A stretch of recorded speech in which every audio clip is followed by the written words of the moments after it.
Les addictions de Pierre Palmade ont toujours été un problème pour lui, mais également aussi pour ses proches. Alors qu'il est au cœur de plusieurs affaires judiciaires à la suite d'un accident provoqué par sa consommation de stupéfiants, l'humoriste est conscient des difficultés que ces addictions peuvent provoquer dans sa vie mais aussi dans celle des gens qui le côtoient, contraints de trouver des solutions pour pouvoir travailler avec lui ou vivre à ses côtés.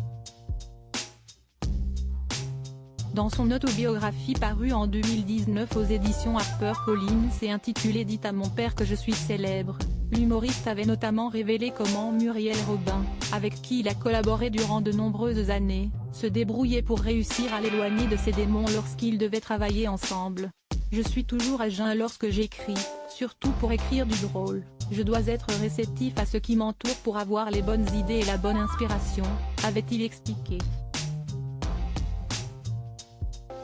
Muriel le sait et pour me tenir loin des tentations de bringue, elle m'entraîne au soleil, a dit le humoriste. Pour écrire ils se sont aimés.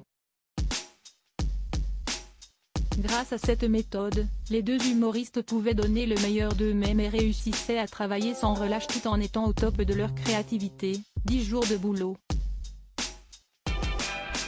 Sieste très rapide mais Muriel et moi avons cette même façon de fonctionner, les idées fusent, les dialogues enchaînent, les impros fonctionnent à plein régime.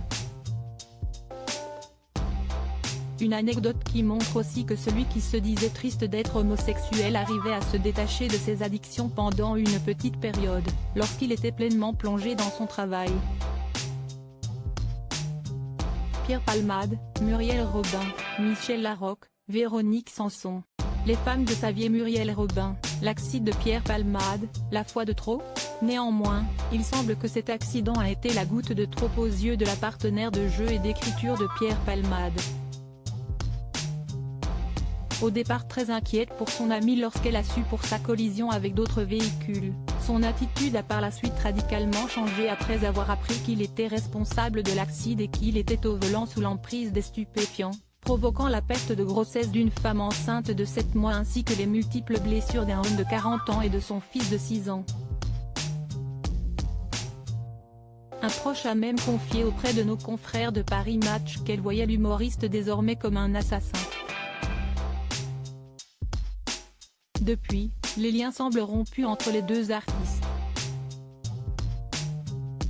Crédit photo, Coadic Y.